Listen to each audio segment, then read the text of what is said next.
Muito bem, pessoal. Dia 16 de dezembro de 2020. Boa tarde, internacionalistas. Espero que todos estejam muito bem.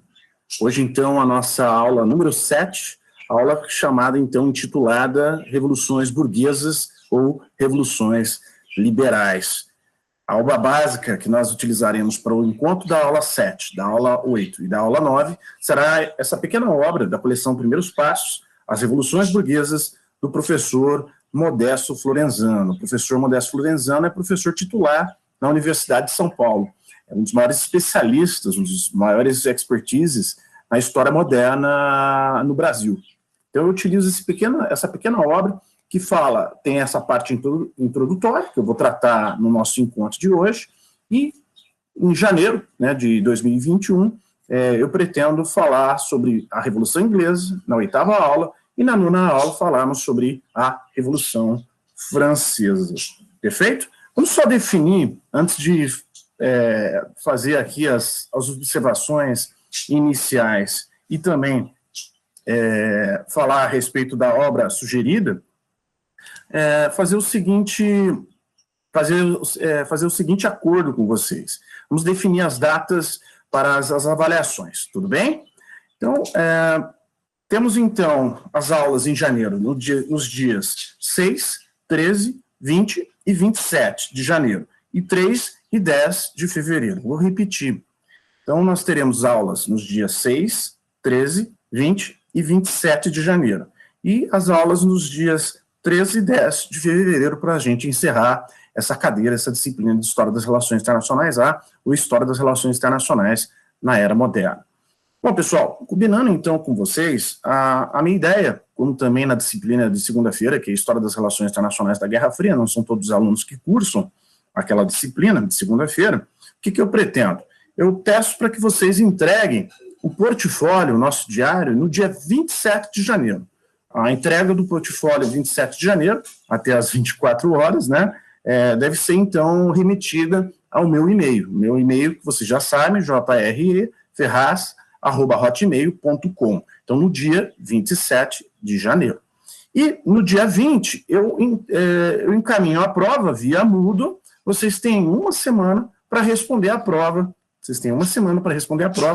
Então, fica do dia 20 ao dia 27. Então, praticamente, vocês encerram as atividades da disciplina, entre aspas, no dia 27 de janeiro. Dia 27 de janeiro, vocês encaminham a prova no dia 27 e entregam também o portfólio no dia 27. Mas eu peço gentilmente que vocês acompanhem, evidentemente, as aulas tanto no dia 13 quanto no dia 10, para nós encerrarmos com chave de ouro essa presente disciplina. Pessoal, tudo bem em relação a esse acerto, esse combinado em relação à nossa disciplina, conforme os dois métodos de avaliação na cadeira, na disciplina? Tudo bem? Só para reiterar, então, pessoal, dia 20, eu deixo, então, a prova disponível para que vocês possam responder as 4 ou 5 questões. Eu vou deixar 4 questões, somente 4 questões. E questões dissertativas, evidentemente. E no dia 27 de janeiro, vocês entregam a prova via Moodle e entregam o portfólio via e-mail, tá? Esse portfólio que eu imagino e considero que vocês devam estar fazendo com bastante capricho, com bastante esmero. Tudo bem, pessoal? Ficou combinado, então? É basicamente isso, então, os dois métodos de avaliação que nós teremos nesse semestre. O portfólio e a prova. Cada um dos dois valendo 10, dividindo por 2, então, atingindo a média 10. Tudo bem? Terei alguns critérios, eu gostaria de esmiuçá-los, em janeiro para vocês, e para que fique tudo bem acertado, fique tudo muito bem correto em relação à nossa cadeira, à nossa disciplina. Bom, pessoal, hoje a obra de indicação parece vaidade da minha parte, mas eu vou aproveitar o ensejo e fazer aqui a indicação da obra que eu organizei. O livro chama-se A Tragédia da Política, Relações Internacionais. Eu tive o privilégio de organizar essa obra, pela editora Apres, uma editora do Paraná, Curitiba. E é interessante que o propósito dessa obra foi tratar a respeito dos estadistas, dos personagens históricos. É basicamente isso que eu peço para que vocês façam no portfólio. Vocês façam uma pesquisa a respeito dos personagens históricos, vocês vejam a ascensão e queda desses personagens históricos. Aqui, então, nessa obra, com essa capa, que eu acho maravilhosa, essa capa do livro A Tragédia da Política e Relações Internacionais, tem aqui presente uma série de personagens históricos que foram tratados nesse primeiro livro. Eu imagino e suponho que eu organize próximos números nos próximos anos, nos vindouros anos, que trataremos, então, esses que são personagens mais do período medieval, do período moderno, quase até o período contemporâneo, e até aqui no canto José Bonifácio, patriarca da nossa independência, né? Tem aqui os 3 federalistas, né, que também são personagens bastante interessantes a respeito da Revolução Norte-Americana, da Revolução Americana, né, quanto à independência dos Estados Unidos, a própria formação dos Estados Unidos. Então, uma série de personagens históricos bastante relevantes, né, para a história das relações internacionais. Eu pretendo, evidentemente, num futuro próximo, continuar organizando obras com esse sentido de dramatização dos personagens históricos, a tragédia desses grandes personagens históricos, esses personagens que, através da história. Muito bem, pessoal. Feita, então, a indicação da obra, Tragédia da Política e Relações Internacionais, eu gostaria aqui de fazer algumas observações iniciais a respeito do nosso encontro de hoje, aula número 7, Revoluções Burguesas, Revoluções Liberais. Bom, nós trataremos, então, somente de 2 revoluções burguesas, revoluções liberais, que são consideradas mais relevantes, as mais importantes, que são a Revolução Inglesa e a Revolução Francesa, porque as ideias que contêm nessas 2 revoluções, então, na Revolução Inglesa e na Revolução Francesa. Evidentemente que a Revolução Inglesa ela tem 2 momentos, né? A Revolução Puritana e a Revolução Gloriosa, mas são as revoluções mais importantes, consideradas mais importantes, muito em virtude das ideias que elas produziram. Uma segunda observação inicial, que eu acho muito importante destacar para vocês, é que essas revoluções burguesas, essas revoluções liberais, elas têm uma relação direta, uma relação intrínseca com o ideário iluminista. Então, aqueles iluministas, uma série de pensadores iluministas, desse período excepcional na história humana, na história principalmente ocidental, na história europeia, elas estão concatenadas com as revoluções burguesas, com as revoluções liberais. Então, o ideário iluminista, o projeto iluminista tem uma relação muito direta com as revoluções burguesas, com as revoluções liberais. Bom, o terceiro aspecto que eu acho importante também destacar, né, em relação às observações iniciais para o nosso encontro de hoje, a aula número 7. A classe burguesa ela estava insatisfeita com o absolutismo.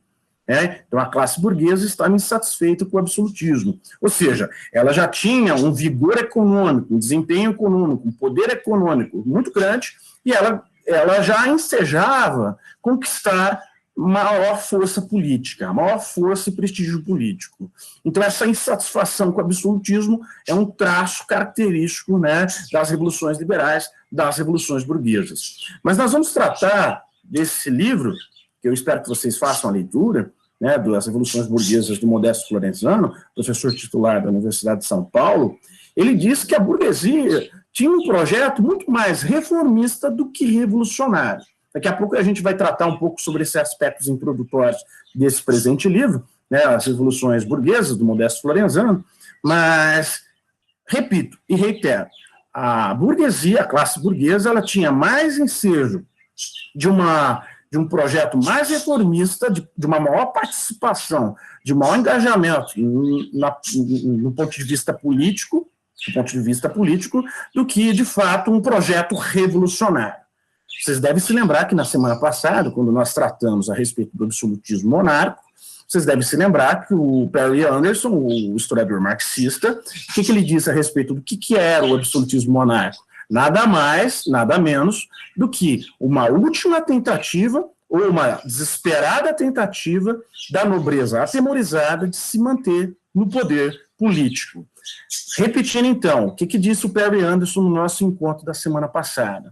Que foi uma tentativa desesperada de uma nobreza atemorizada de se manter no poder político. Então, ela tinha receio tanto da classe burguesa e principalmente da classe camponesa. Ela tinha muito receio dessas duas classes, da classe burguesa e da classe camponesa. Ela, na verdade, ela tinha receio de que essas duas classes chegassem ao poder e desenvolvessem um projeto revolucionário. Então, a nobreza buscou, ao fortalecer o poder nas mãos dos reis, ou a concentração do poder nas mãos dos reis, perpetuar, manter esse status quo, manter os seus privilégios. Na verdade, na realidade, é esse o objeto, né, que foi tratado e que nós pudemos discutir na semana passada, que eu pude apresentar para vocês, a respeito da leitura da visão do Perry Anderson, né, nas linhagens do Estado absolutista, naquela obra que é um clássico em relação ao absolutismo europeu. Tudo bem, pessoal? Está tranquilo até agora em relação às observações iniciais? Alguma dúvida? Posso prosseguir? Maravilha, vamos prosseguindo então. Então, poderíamos colocar também como quarta característica, só para repetir em relação a esse item que eu acabei de destacar, que a quarta observação seria relativa a isso. Então, o absolutismo foi uma tentativa desesperada, ou o último fôlego dessa nobreza atemorizada de se manter no poder.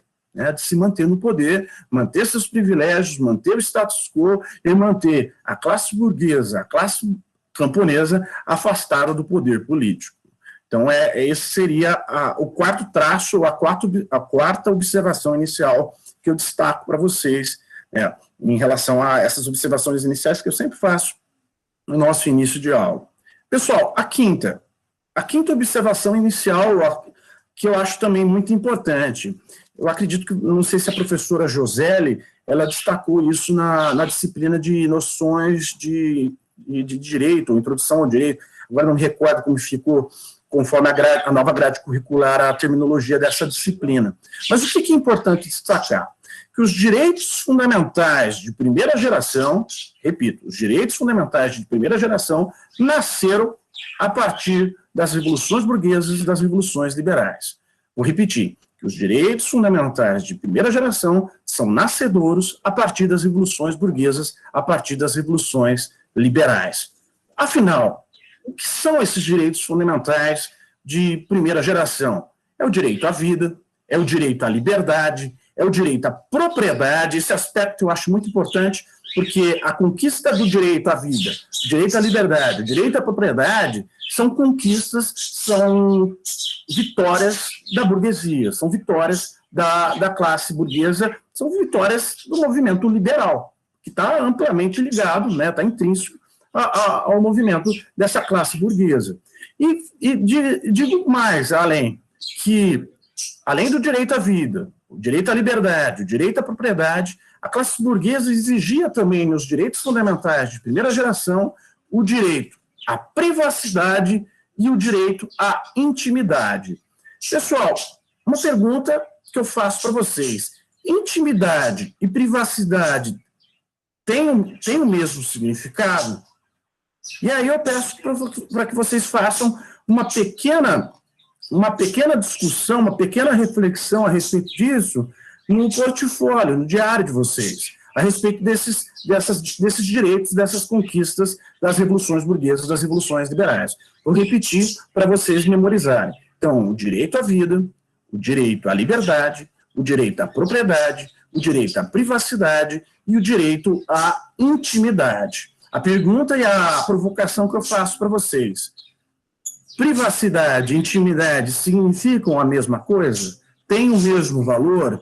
E se formos pensar hoje, em século XXI, sobre a privacidade e intimidade, tem o mesmo valor? Tem o mesmo aspecto? Hoje a gente pode dizer, com o fenômeno das redes sociais, que há uma vida, de fato, uma vida privada total, né?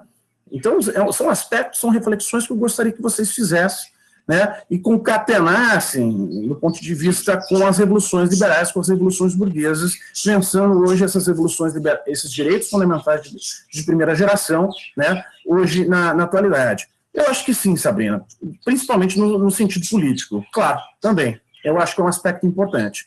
Destaque isso, sim, no seu portfólio, Sabrina, e demais colegas a respeito disso. Mas eu dou uma dica, Sabrina e pessoal, que a intimidade, ela pode ser, eu posso aqui, de uma forma bastante simplista, ou de uma forma mais, assim, categórica, classificar que a intimidade é um espaço impenetrável, mesmo aos meus mais próximos. Vou repetir e reiterar, que a intimidade é um espaço impenetrável, mesmo aos meus mais próximos. Ou seja, se a gente fosse fazer aqui um desenho a respeito das nossas relações sociais, e pensando muito, né, na obra política do Aristóteles, quando ele diz que o homem tem por tendência, ele tem como instinto natural se socializar. É interessante que o Aristóteles ele tem essa perspectiva na sua obra clássica, a política, dizer que o homem tem uma tendência natural, tem um instinto natural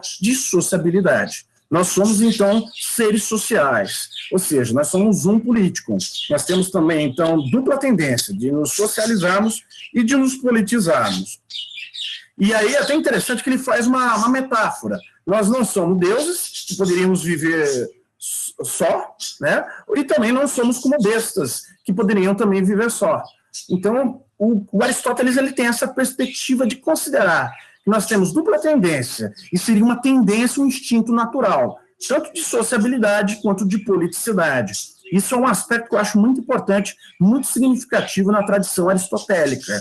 Isso vai ser depois discutido, principalmente pelos filósofos tomistas.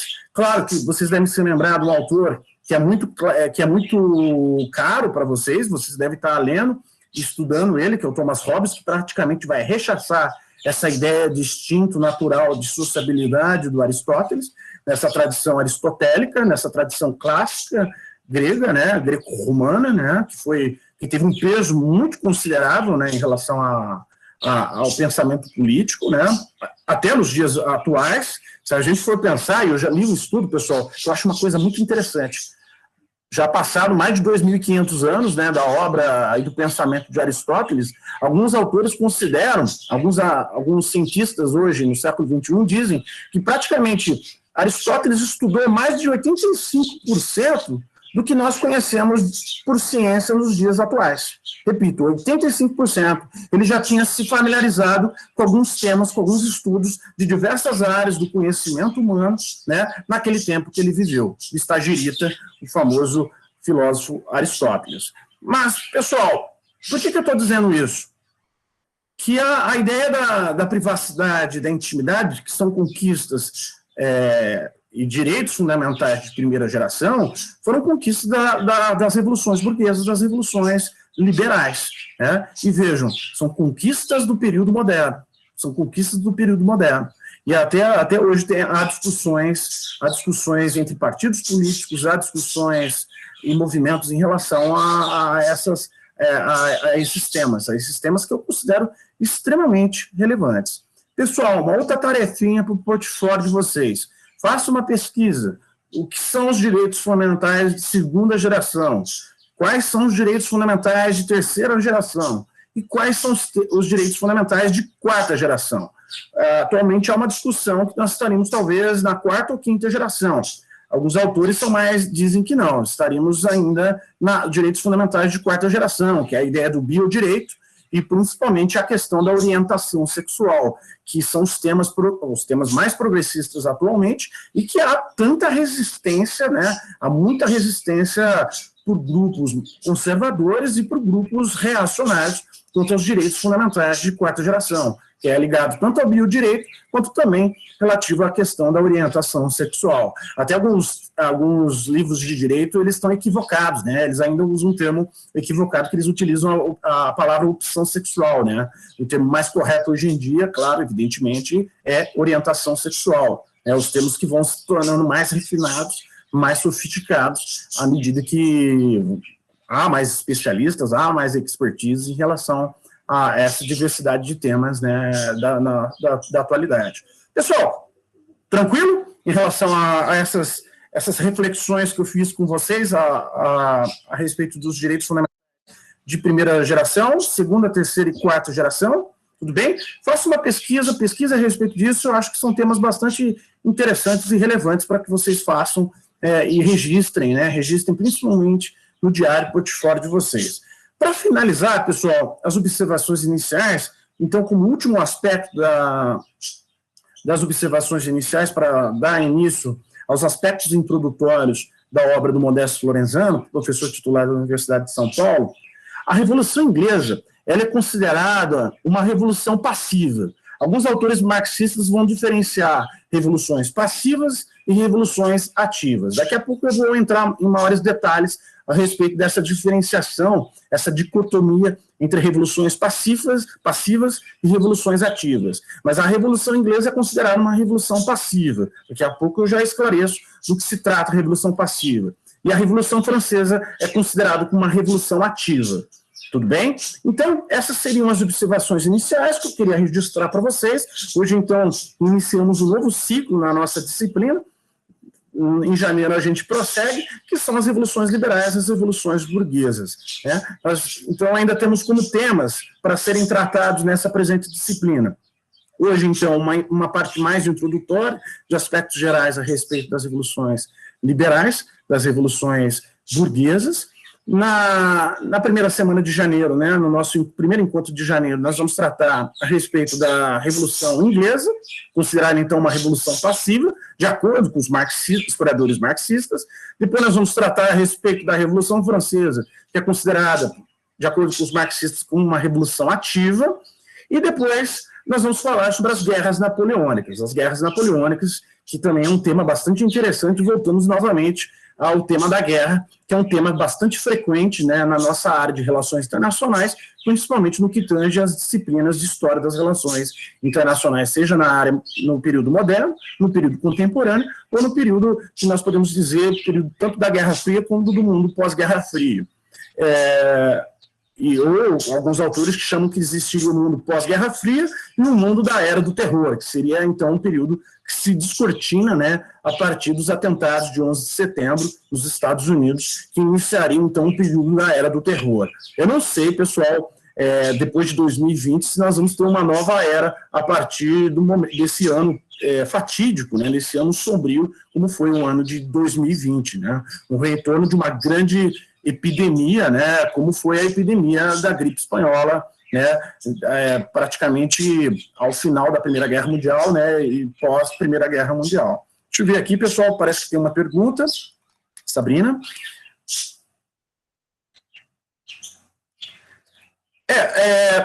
Então, Sabrina, eu estou utilizando as duas revoluções como revoluções liberais e como revoluções burguesas. O Modesto Lorenzano, esse autor que nós estamos utilizando nessa aula 7, na aula 8 e aula 9, ele usa como se fossem sinônimos, revoluções burguesas e revoluções liberais, ou revoluções liberais, tudo bem? Então ele utiliza como se fossem sinônimos. Alguns autores são mais cuidadosos, dizem que são revoluções liberais. Como, Sabrina, ele é um autor marxista, um historiador marxista, ele relaciona, ele diz revolução burguesa ou revolução liberal. Ele utiliza como se fossem termos sinônimos. Então, veja, na visão de muitos historiadores marxistas, as conquistas burguesas, os direitos fundamentais de primeira geração, que são conquistas burguesas, são também conquistas liberais. São conquistas liberais. É claro, Sabrina, de acordo com os historiadores marxistas, a visão da luta entre classes, né? A luta entre classes. Então, esse é um aspecto inerente à visão marxista. A visão marxista, ela tem esse aspecto, né, da luta de classes, que vai estar sempre presente na história humana. Né? Então, esse é um aspecto muito importante, um ponto muito importante, de acordo com a visão marxista. Eu acredito e digo isso sem pestanejar, Sabrina, que alguns autores liberais vão chamar de movimentos liberais. Eles não vão utilizar a palavra burguesia, eles não vão usar que foi o fenômeno das revoluções liberais foi um fenômeno das classes burguesas. Talvez alguns historiadores liberais possam utilizar essa terminologia, mas eles são mais cautelosos em utilizar como um fenômeno única e exclusivamente da classe burguesa. Por quê, Sabrina? Quando você observa a Revolução Francesa ela inicia com um movimento da aristocracia, uma tentativa e última desesperada tentativa da nobreza francesa de se manter no poder, de manter o seu privilégio. Então, a Revolução Francesa inicia com uma reação da classe aristocrática. A segunda fase, que são divididas em 4 momentos da Revolução Francesa. O segundo momento da Revolução Francesa, já fazendo spoiler da aula que nós vamos tratar, na aula 9, é um movimento burguês, é da classe burguesa. A classe burguesa que tem um projeto reformista, não um projeto revolucionário. Mas o segundo momento, o segundo período da Revolução Francesa é comandado, é ditado, né, pela classe burguesa. O terceiro momento da Revolução Francesa já são classes populares, são o proletariado urbano, são os sans-culottes. Os sans-culottes, que é o proletariado urbano, as classes urbanas, é um movimento urbano de rebeldia, de revolução urbana, já é um movimento revolucionário. Veja, já não há presença da classe burguesa nesse terceiro momento, nesse terceiro período. Há, sim, uma participação popular através do proletariado. E o quarto momento e último momento da Revolução Francesa é comandado pela classe camponesa. Novamente, uma classe popular. Veja, não é por uma classe burguesa. Então, são 2 momentos distintos, no terceiro e quarto momento da Revolução Francesa, que são 2 classes populares, o proletariado urbano, os sans-culottes, e o quarto período, que são a classe camponesa, que a nobreza tinha tanto receio, tinha tanto medo, que muitas revoltas que aconteceram durante a Idade Média foram comandadas pelo campesinato. Então, a nobreza tinha muito cuidado, tinha muito receio, né, de acontecer, novamente, nesse período moderno, revoluções ou movimentos de rebeldia, de movimentos de resistência por parte da classe do campesinato. Então, veja, os liberais já teriam muito maior cuidado, muito maior cautela de classificar esse movimento não como um movimento da classe burguesa, e sim como um movimento liberal. Tudo bem? Dito isso, pessoal, feita a apresentação do livro que eu sugeri, feito as observações iniciais, vamos então aos aspectos. Perfeito, Sabrina, obrigado. Espero que tenham compreendido. Vamos então às observações em relação ao Modesto Florenzano sobre o texto, então, As Revoluções Burguesas, a introdução. Tá? Pessoal, é importante, quando eu classifico aqui como burguesia, né, pensando em termos da Revolução Francesa, vocês devem se lembrar que a sociedade da Revolução Francesa é uma sociedade de 3 ordens, né, a sociedade de 3 ordens. O que seria... E essa sociedade de 3 ordens ela é bastante interessante, porque era uma classificação por meio da Igreja Católica, né? A Igreja Católica, na Idade Média, ela dizia que existiam 3 classes. Os que trabalham, que são os laboratórios, né? São aqueles que praticamente sustentam a sociedade, sustentam o Estado. Até a palavra labor, né? Que vem do latim, laboratórios, labor, trabalho, né? Então, seria o terceiro estado.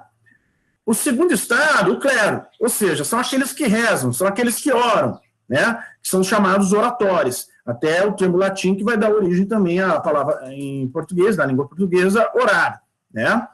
E é claro que a primeira ordem, né, que seriam os bellatórios, que vem da palavra bellum, guerra, né, em latim, bellatórios, que seriam os guerreiros, que é a classe nobreza. Ou seja, toda a terceira ordem, né, a terceira ordem que é a que sustenta o Estado, é onde tem a população campesinata, tem ali o proletariado, e também, na terceira ordem, nós temos a própria burguesia. E quem que é essa burguesia, pessoal? Eu acho até importante que vocês também façam essa pesquisa e façam esse registro, porque quando há uma discussão, por exemplo, da Revolução Inglesa, fica difícil, não fica difícil, fica muito claro de discernir quem é a classe burguesa dentro da Inglaterra.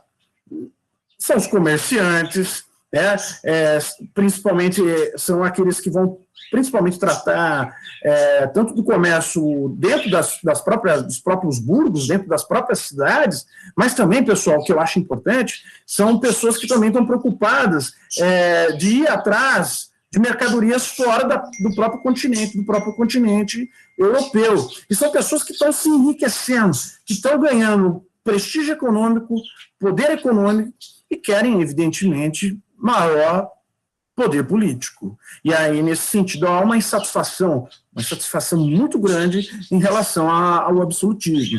Na verdade, então, há um desejo de emancipação e há um desejo de modernização em relação ao Estado. Esse Estado mercantilista já não interessa mais. Quer dizer, esse Estado mercantilista com essa feição absolutista não interessa mais à classe burguesa. Então, esse movimento de insatisfação generalizada por parte da burguesia é que vai levar a esses movimentos liberais, né? Então, esse comércio além mar vai ser muito comandado, vai ser muito ditado pela classe burguesa, né? Então, é uma classe que vai se enriquecer e que vai buscar prestígio político, força política, né? Então, pessoal, vamos então ao aspecto do Modesto Florenzano. Eu listei aqui 9 itens que eu acho importante destacar para vocês. Caso vocês tenham alguma dúvida, vocês podem me interromper. Tudo bem? Pessoal, está tranquilo o nosso encontro de hoje? Estou falando muito rápido? O ritmo está bom? Ah, maravilha. Perfeito. Obrigado, pessoal. Vamos lá, nosso último encontro de 2020, espero que esteja satisfatório, né? Que os nossos 6 e hoje 7º encontros tenham sido satisfatórios em 2020, né? E que a gente possa finalizar com chave de ouro essa disciplina de História das Relações Internacionais A. Confesso que eu estou ansioso de conhecê-los pessoalmente para que nós possamos ter a aula presencial, né? Em relação à História das Relações Internacionais B. Não, Maiara, não fala a respeito disso. Na verdade, tem mais em livros, Maiara, em livros que falam a respeito da Idade Média. Aquele autor, lembra aquele que eu citei na semana passada, o Jacques Le Goff, que é um historiador francês, é um medievalista, ele fala a respeito dessa sociedade de 3 ordens. Até acho interessante digitar para vocês aqui, pessoal, até os termos em latim, né? Delatores, guerreiros, nobreza. Até interessante, né, pessoal? Quem eram os militares desse período? São a própria nobreza. E muitas vezes esses nobres nem conheciam táticas, estratégias de guerra, né?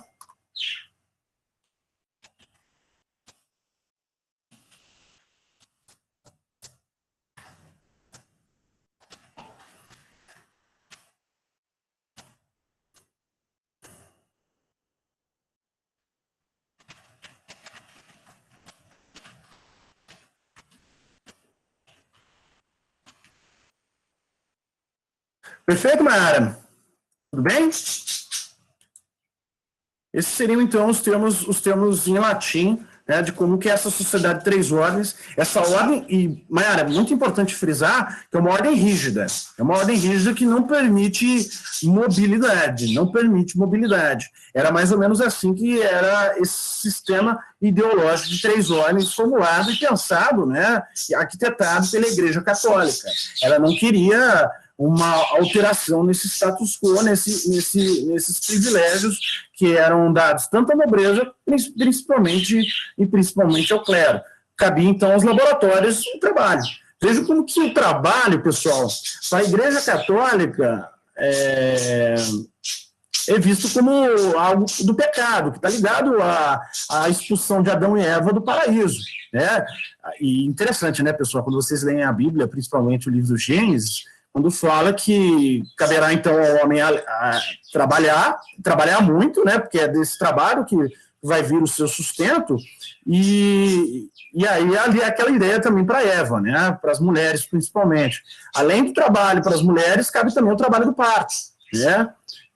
E é interessante que essa passagem no livro Gênesis, no livro da Bíblia, né, então praticamente responsabiliza.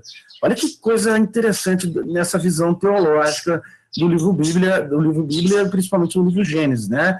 Responsabiliza de uma forma direta os dois, mas com maior responsabilidade a Eva, em relação ao pecado original. Claro que isso é uma discussão teológica, e é uma discussão interessante e pertinente, né, de como que também a Igreja Católica e diversas instituições religiosas reconhecem e viam as mulheres, né? E aí, claro, os diversos crimes e erros que a Igreja Católica cometeu ao longo da sua história, né? Eu até estava escrevendo, pessoal, a respeito dos cabelos, né? Das tradições culturais a respeito dos cabelos. O texto ainda não ficou muito bom, depois, caso vocês quiserem lê-lo, tiverem interesse, né? De como que também as mulheres que eram acusadas de hereges, que eram chamadas de bruxas, elas tinham os cabelos raspados, né? Elas tinham cabelos raspados, né? E vejo como a tradição cultural a respeito do cabelo em relação às mulheres também é um aspecto muito sério. Em diversas tradições culturais de praticamente todos os povos. Em relação, por exemplo, aos muçulmanos, terem os cabelos cobertos das mulheres, né? Elas só podem mostrar os cabelos para os homens da própria família, né? Vejo como a tradição cultural, esse aspecto mais do ponto de vista antropológico, é um aspecto que eu acho muito interessante, que eu acho muito importante também para a nossa área de relações internacionais. Não sei o que vocês acham, tanto esse aspecto do ponto de vista teológico, como também do ponto de vista antropológico. Caso vocês tenham interesse, depois eu posso encaminhar o texto para vocês, caso haja interesse da parte de vocês em relação a isso. Tudo bem, pessoal? Vamos voltar, então, ao texto do Modesto Florenzano. Algumas observações, então, são 9 itens. O que diz o Modesto Florenzano, então? Que quando se examinam as revoluções burguesas, pessoal, sejam elas quais forem, uma das coisas que nos surpreende é o comportamento pouco revolucionário da burguesia. Então, pessoal, na obra do Modesto Florenzano, As Revoluções Burguesas, ele diz que as classes burguesas, tanto na Revolução Inglesa quanto na Revolução Francesa, elas tiveram um comportamento pouco revolucionário. Então, eles tiveram um comportamento muito mais reformista do que revolucionário. Tudo bem? Então, esse é o primeiro aspecto que o Modesto Florenzano ressalta na sua obra, né?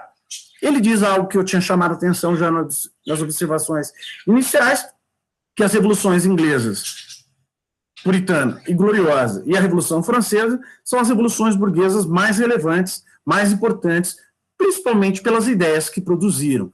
E, pessoal, das revoluções inglesas, nós temos um documento muito importante que é a Bill of Rights, ou seja, a nota de direitos. A Bill of Rights é um importante documento, né, um documento principalmente burguês, um documento principalmente liberal.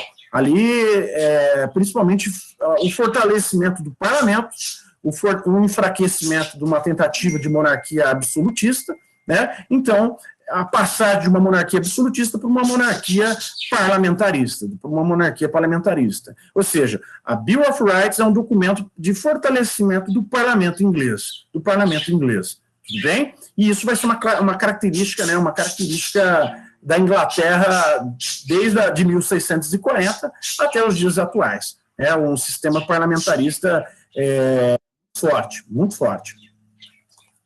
Deixa eu ver o que o Gideon disse aqui.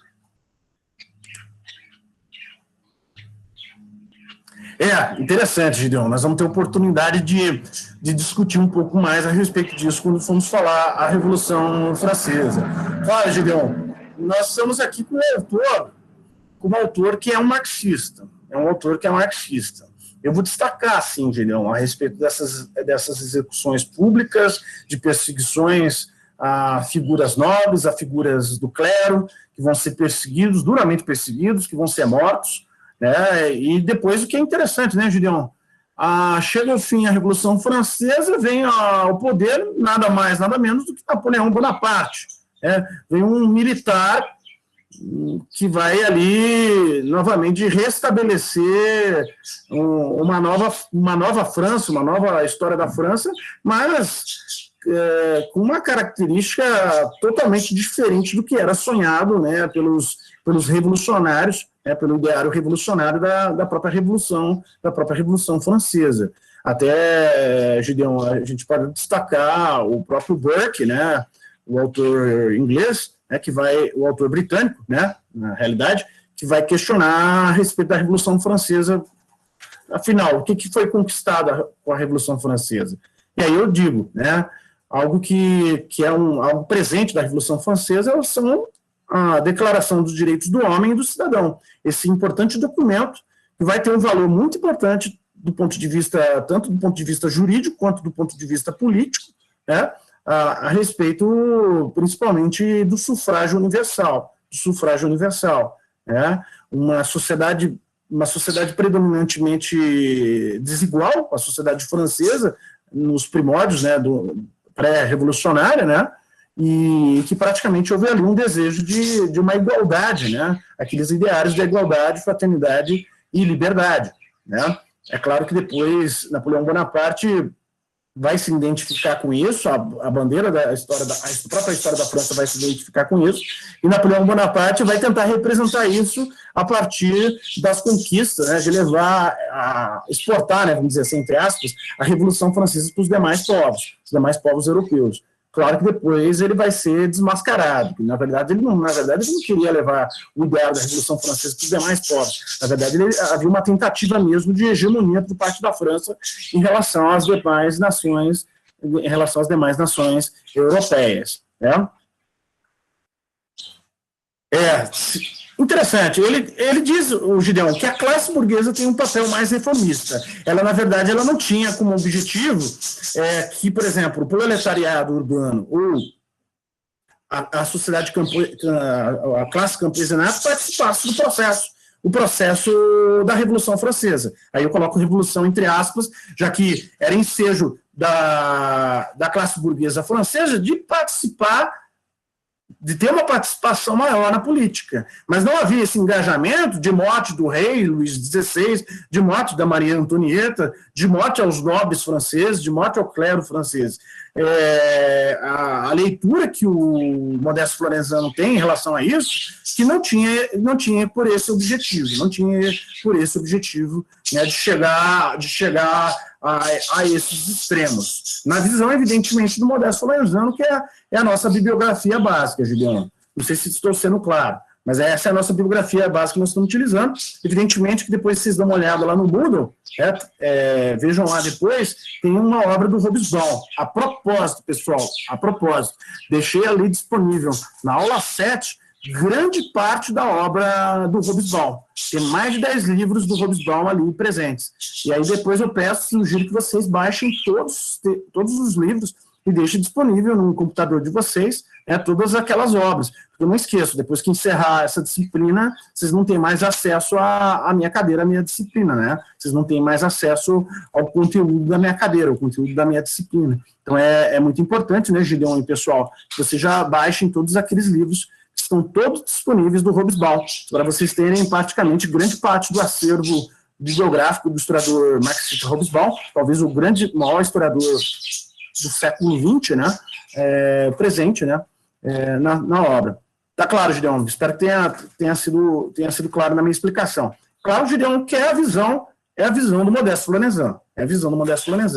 Que a classe burguesa, na visão do Modesto Florenzano, tanto na Revolução Inglesa quanto na Revolução Francesa, tinha por objetivo ser mais reformista do que um papel revolucionário. E talvez, na visão do Modesto Florenzano, talvez não, na visão do Modesto Florenzano, ela não era parte da burguesia que chegasse aos extremos, como foi a Revolução Francesa, com participação tanto do proletariado urbano e, por fim, da classe camponesa. Bom, diz o seguinte, o Modesto Florenzano, item 3, pessoal, Gideon e pessoal, ele diz que nas citadas revoluções, tanto na Revolução Inglesa quanto na Revolução Francesa, ele diz o seguinte, que essas revoluções não começaram pelas mãos da burguesia. Veja na Revolução Francesa. A Revolução Francesa não começou com a burguesia, começou com a aristocracia. A mesma coisa em relação à Revolução Inglesa. Começou com a aristocracia, um movimento por parte da aristocracia que depois a burguesia começou a participar do processo. Então, a gente poderia dizer o seguinte, Gideon, que no momento crucial da Revolução Francesa, quem chegou ao final no poder foi a burguesia. Ou seja, embora ela tivesse um projeto reformista, não fosse um projeto revolucionário, no momento crucial, quem ficou com as mãos no poder foi a classe burguesa. Por mais que, por exemplo, na Revolução Francesa tivesse tido participação tanto da classe do proletariado e principalmente do campesinato, né? Então, o poder ficou nas mãos da burguesia. Interessante, pessoal, que depois, se vocês tiverem oportunidade e tempo, leiam o próprio manifesto do Partido Comunista do Karl Marx, né? Do Karl Marx e do Engels, né? Que para muitos é considerada uma obra panfletária, né? Uma obra panfletária do Marx e do Engels, né? Que era para chegar no proletariado urbano, né? E as pessoas lessem e começassem a conduzir também um processo revolucionário no contexto do século XIX. Tudo bem? Bom, item 4 é um pouco mais longo, vou ler para vocês aqui, pessoal. Ele diz o seguinte, o Modesto Florenzano, que a perspectiva teórica aqui utilizada, né, utilizada pelo Modesto Florenzano, postula que toda classe revolucionária, como a burguesia e o proletariado, são, na prática, revolucionárias porque são capazes de elaborar e pôr em um projeto social novo, né? Então, ou seja, trazem a possibilidade de realização de uma nova sociedade. Ou seja, o que diz o Modesto Florenzano? Embora a burguesia tinha um projeto reformista, desenvolver um projeto reformista não tinha por objetivo um projeto revolucionário, ela vai alterar uma sociedade aristocrática, uma sociedade feudal, para uma sociedade capitalista, para uma sociedade burguesa. Então, tanto na visão do Modesto Florenzano, quanto também no livro do próprio Karl Marx e do Engels, o Manifesto do Partido Comunista, vamos ter uma alteração da ordem presente. Então, de uma sociedade feudal, de uma sociedade aristocrática, para uma sociedade capitalista e uma sociedade burguesa, né? Uma sociedade burguesa, né? Então, a tese do Modesto Florenzano é a seguinte, pessoal, que para a instauração de uma sociedade capitalista, a burguesia não se comportou e não lutou como uma classe revolucionária na derrubada da antiga ordem. Repito, então, para a instauração da sociedade capitalista, a burguesia não se comportou e não lutou como uma classe revolucionária na derrubada da antiga ordem, né? Então, na visão do Modesto Florenzano, repetindo, ela teve um comportamento muito mais reformista do que revolucionário, né? Então, ele diz que as forças desencadeadas a partir desse processo vai levar, por exemplo, na Inglaterra, a Revolução Industrial, e que, na Revolução Francesa, a ação revolucionária coube às classes populares, né? Coube às classes populares. E até a gente pode dividir, para vocês memorizarem, a seguinte sigla nos 4 momentos da Revolução Francesa, né? Eu gosto de classificar a partir dessas siglas aqui, A, B, C, P, que é até a Associação Brasileira de Ciência Política, né? Então, primeiro momento, a aristocrática, segundo momento, burguesia, terceiro momento, aí eu troquei, campesinato, né? Eu fiz uma inversão na nossa aula, então, retificando aqui, pessoal, campesinato e proletariado, tá? Só retificando, então, pessoal, só inverti, então, na verdade, é a terceira fase é campesinato, quarto momento que é o proletariado. A sigla, então, para memorizar os 4 momentos históricos, né, os 4 períodos da Revolução Francesa, aristocrático, burguesia, campesinato e proletariado. Retificando, então, pessoal, já que a aula também está sendo gravada, o quarto momento é do proletariado, o terceiro momento que é do campesinato. Tudo bem, pessoal? Ficou clara a tese do Modesto Florenzano, então, que a burguesia não lutou e não se comportou como uma classe revolucionária, e sim como uma classe reformista, movimento reformista, mas que, em virtude dessa ação de instigar o movimento contra o absolutismo monárquico, desencadeou tanto a Revolução Industrial, no contexto da Revolução Inglesa, e desencadeou a participação de classes populares no processo revolucionário da Revolução Francesa. Tudo bem? É como que a incerteza, a indeterminação fizesse a participação de novos elementos, né, compusessem esse novo cenário, né, de modificação da estrutura institucional, tanto da sociedade inglesa quanto também da sociedade francesa. Tudo bem, pessoal? Ok?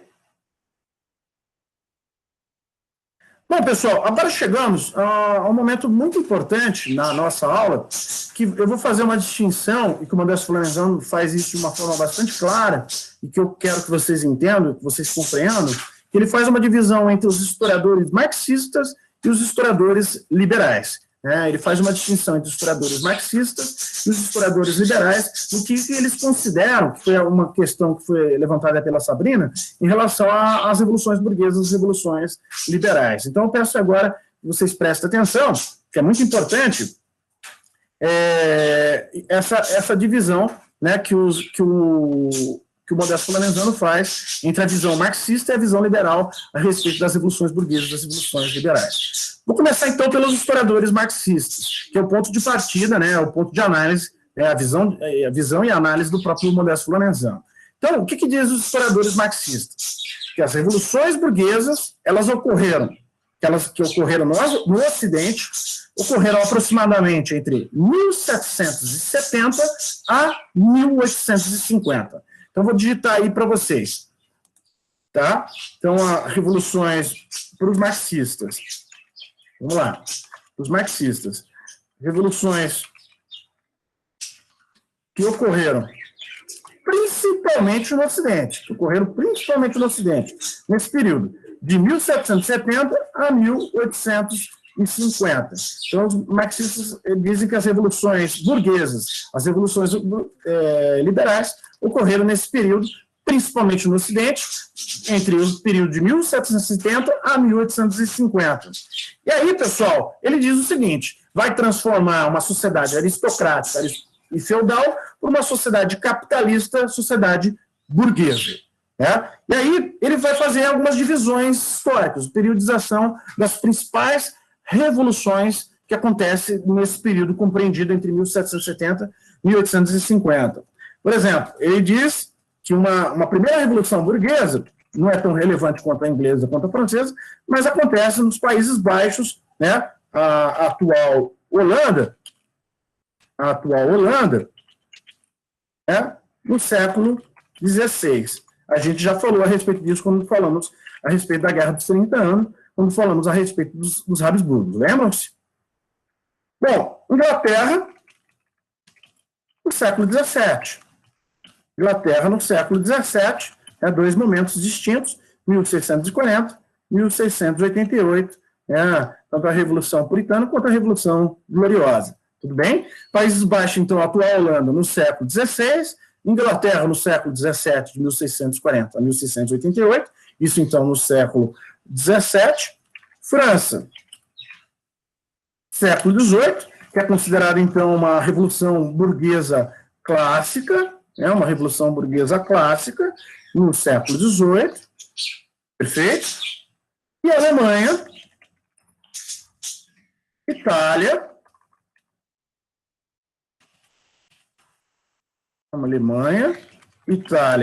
e Japão, no século XIX. Certo, pessoal? Então, de acordo com os marxistas, as revoluções liberais, as revoluções burguesas acontecem no período de 1770 a 1850, principalmente no Ocidente, e ele destaca, de acordo com os historiadores marxistas, aconteceu nos Países Baixos, atual Holanda, no século XVI, na Inglaterra, no século XVII, em dois momentos distintos, 1640 e 1688, embora seja o ideário, né, da monarquia, de uma monarquia parlamentarista, a força do parlamento diante de uma tentativa de monarquia, principalmente da dinastia Stuart, que fracassa nesse projeto de absolutismo monárquico. A dinastia Stuart não teve o mesmo sucesso, o mesmo êxito da dinastia Tudor, né, que até vocês já sabem, já comentei algumas vezes, que é a dinastia que eu estudei, tanto na minha dissertação de mestrado, quanto também na minha tese de doutorado. A França, no século XVIII, que é considerada a Revolução Clássica, a Revolução Burguesa Clássica, né? E, por fim, Alemanha, Itália e Japão no século XIX. Perguntinha, pessoal, o que aconteceu na Alemanha, Itália e Japão no século XIX? A unificação dos estados alemães, que eram mais de 300 estados alemães, né, após o final da Guerra dos 30 Anos, vai unificar e formar a Grande Alemanha, vai ser o momento do Segundo Reich, né? Segundo Reich na história alemã.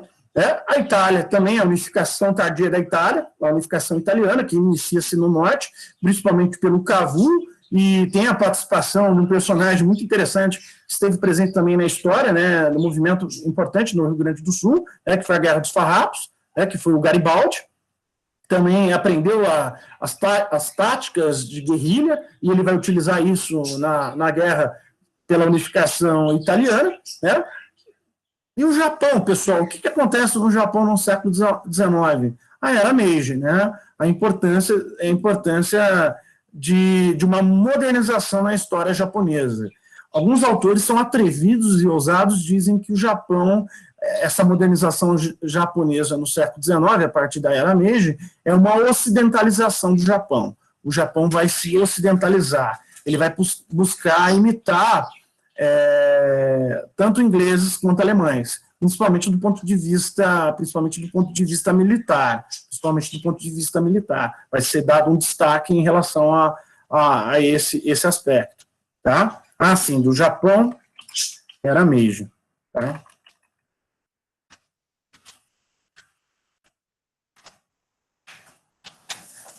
O Meiji, né, como algumas pessoas falam, né, até interessante que eu apresentei o livro, né, um dos personagens do livro é o famoso imperador, que vai ser responsável por esse processo de modernização do Japão.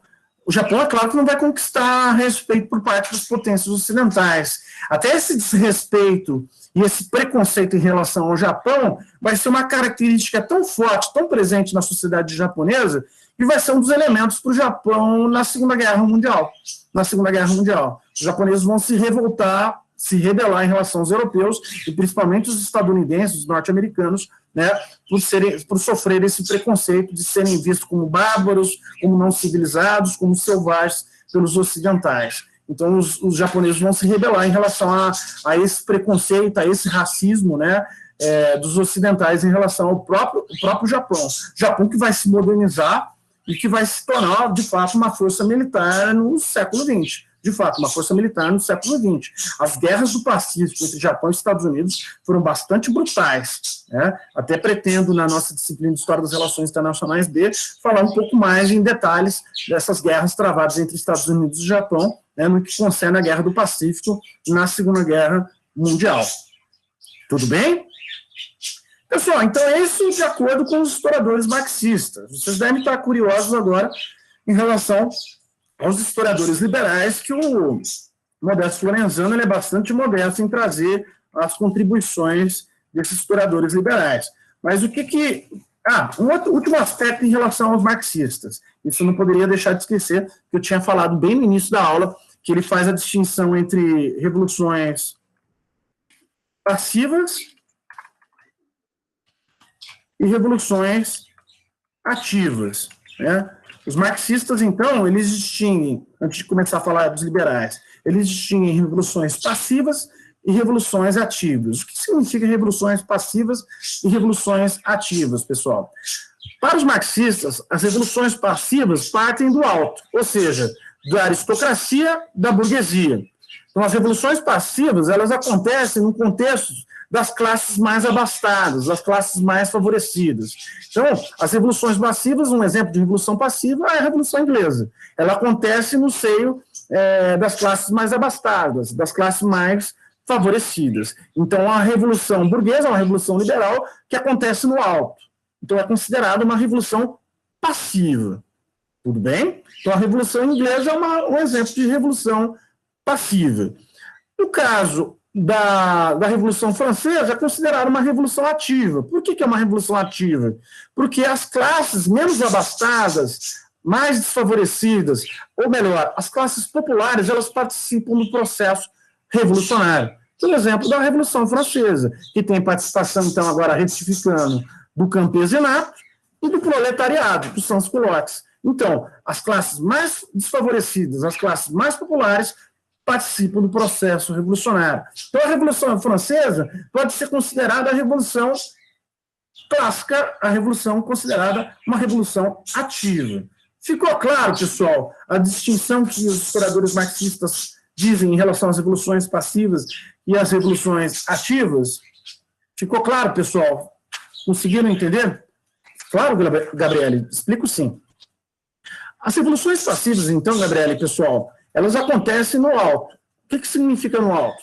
As classes mais favorecidas, ou seja, a burguesia, a aristocracia, são as únicas que vão comandar o processo revolucionário. Ou seja, nas revoluções passivas, há uma disputa de poder entre os grupos majoritários, entre os grupos que têm maiores privilégios. Então, é uma revolução passiva. Elas acontecem no alto. Até, Gabriele, eu acho importante chamar a atenção no Brasil. Normalmente, o que aconteceu durante toda a nossa história, principalmente a nossa história, tanto no período da nossa independência e depois do período da nossa monarquia e no período da república. Normalmente, no Brasil, se é que nós podemos chamar que aconteceram revoluções, sempre as disputas foram entre as elites, entre os grupos mais abastados. Então, há grupos que se rebelam contra os grupos mais fortes, há uma tomada de poder, e aí, nessa tomada de poder, seria considerada uma revolução passiva. Por que eu estou tentando explicar, Gabriele, principalmente a respeito do processo que nós poderíamos classificar como processo revolucionário no Brasil? Vamos lembrar, como que acontece o processo de independência no Brasil? É comandado pelo Dom Pedro I e as elites agrárias do Brasil. Ou seja, grupos majoritários, classes mais abastadas, que desenvolvem o processo de independência dentro do Brasil. Né? Ou seja, era o filho do rei português que comanda o processo de independência do processo, entre aspas, revolucionário no Brasil. Se vocês notarem, Gabriele, pessoal, como que acontece também as tomadas de poder ou os chamados golpes também no Brasil? Vamos lembrar Getúlio Vargas. Vamos lembrar primeiro da derrubada da monarquia para a República. Cai o Dom Pedro II, ascende os militares, mas eram militares que faziam parte do próprio governo monárquico. Claro, uma insatisfação por parte dos militares em relação ao governo monárquico e tinha o apoio dos proprietários de café, né, que vão comandar esse processo, entre aspas, revolucionário de tomada de poder, né, expulsão da família real aqui no Brasil, do segundo reinado, e tomada de poder pelos militares, pelas classes dos proprietários de terra. Vejam, a gente poderia classificar nessa definição do Modesto Florenzano como uma revolução passiva. O próprio Getúlio Vargas, em 30 também, que normalmente os autores gostam de falar que é uma revolução, a gente poderia também explicar como uma revolução passiva. É uma disputa entre as elites políticas, elites econômicas, que vão tomar o poder. Vejo que sempre a ruptura de poder que acontece no Brasil normalmente é comandado pelas elites. Nunca há uma participação de classes populares.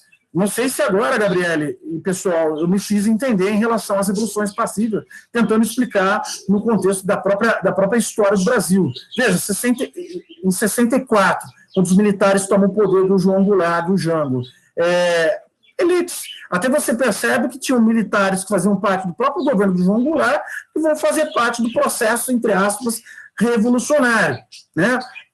Até interessante agora, nos últimos anos, quando houve queda da própria presidenta Dilma, quem tomou o poder?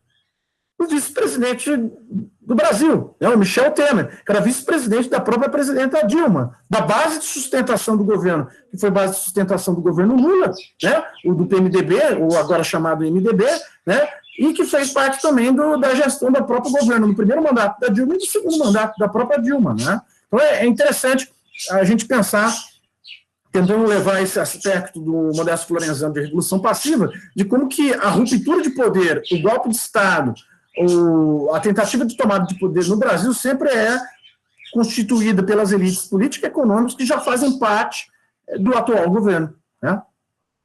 Natália. A sua pergunta, Natália, ela é instigante, ela é bastante provocativa, né? Eu acho que eu não teria aqui o atrevimento, a ousadia de responder aqui rapidamente essa questão. Ainda mais, Natália, gravando a nossa aula. Depois do final da gravação, até a gente pode aqui fazer até um pequeno debate, uma pequena conversa a respeito disso. Eu posso aqui dar uma opinião a respeito disso. Foi engraçado, sim. Mas é uma discussão bastante interessante, sim, Natália. Eu acho que vários cientistas políticos, vários historiadores já fizeram essa discussão, esse debate, né? O próprio Darcy Ribeiro, o próprio Gilberto Freire, né? O próprio Caio Prado Júnior, historiadores tanto de vertente liberal quanto de vertente marxista, já fizeram essa discussão, né, a respeito disso, que sempre foram as classes mais abastadas que participaram das tomadas de decisão do nosso país, né, dos rumos do nosso país. E é interessante, né, Natália, que eu aqui classifiquei rapidamente em diversos momentos da nossa história ao longo do tempo, sempre teve o quê? Participação das classes mais abastadas, das nossas elites político-econômicas, né? E, evidentemente, que sempre as classes populares sempre foram deixadas de lado em diversos momentos da nossa história. E eu, já que está gravando, né, isso aí eu posso dizer, não sei se isso vai se alterar, não sei se isso vai se alterar. Eu me considero um autor da teoria, eu me simpatizo muito com a teoria das elites, né? Eu me simpatizo muito com a teoria das elites. Eu não sei se isso vai se modificar na nossa história, na história do Brasil. Não sei, de fato não sei se de fato haverá uma mudança, uma ruptura em relação a isso, né, de uma maior participação das classes populares num processo de modificação e mudança na nossa estrutura política, na nossa estrutura social. Vocês devem ter acompanhado os dados que saíram há poucos dias atrás, acho que ontem, né, o índice de desenvolvimento humano, tivemos queda no índice de desenvolvimento humano, né, ou seja, nós temos uma elite muito mais rica nesses últimos anos, cada vez mais rica, né, de concentração de riqueza, de concentração política cada vez maior, e o país se tornando cada vez maior o abismo, a desigualdade social, né, e eu acredito que não vai, sou pessimista em relação a isso, eu acredito que não vai haver uma grande modificação, né, para os próximos anos, né? Até tive uma conversa muito séria com minha mãe a respeito disso. Não sei se faremos grandes mudanças para os próximos anos, né? Eu estou bastante descrente em relação a isso. Mas vamos voltar então a sua pergunta é muito interessante, muito pertinente, e até lanço um desafio para você, Natália, os demais meninos, para escreverem um pouquinho a respeito disso, da revolução passiva, né? Das revoluções passivas. E, pessoal, para quem tinha me perguntado mesmo, deixa eu me lembrar aqui, só um minuto, a respeito, então, da revolução ativa, a Gabriele, então, e, pessoal, da revolução ativa, a participação das classes populares, a participação das classes mais desfavorecidas. Então, a Revolução Francesa é um exemplo clássico de participação das classes populares, das classes mais desfavorecidas. Então, é considerado, de acordo com os historiadores marxistas, uma revolução ativa. Então, revolução passiva, somente participação das elites político-econômicas.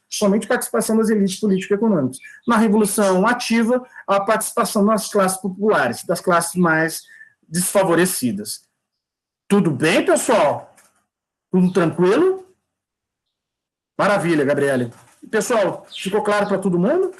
Vamos, então, para a gente encerrar o nosso encontro de hoje, os historiadores liberais, que, como eu disse para vocês, né, o Modesto Lorenzano não dá muita atenção aos historiadores liberais. Até, se vocês permitirem fazer de novo aquela parafrasear, né, ele foi muito modesto em relação aos historiadores liberais. Então, em relação aos historiadores liberais,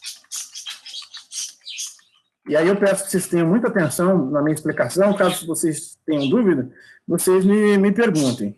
Para os historiadores liberais, na visão do Modesto Lorenzano, eles dizem que as revoluções acontecem somente no Ocidente e acontecem também no período de 1770 a 1850. Deixa eu corrigir aqui, 1770 a 1850, então compreende esse período. Então, os historiadores liberais classificam movimentos revoluções burguesas, revoluções liberais, que aconteceram no Ocidente, que aconteceram somente no Ocidente, no período de 1770 a 1850, e ele pega também movimentos de revoltas, rebeliões, insurreições.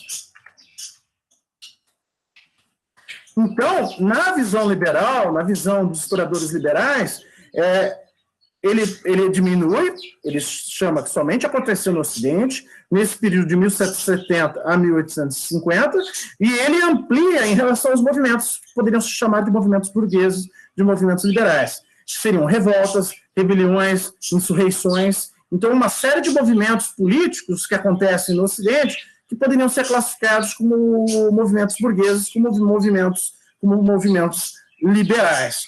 Só que o que é interessante, eu acho que essa é uma grande pegada dos historiadores liberais, isso que me chama muita atenção, eles usam a seguinte ideia, que todos têm uma ligação. Ele diz o seguinte, que esses movimentos estão ligados a um chamado epifenômenos.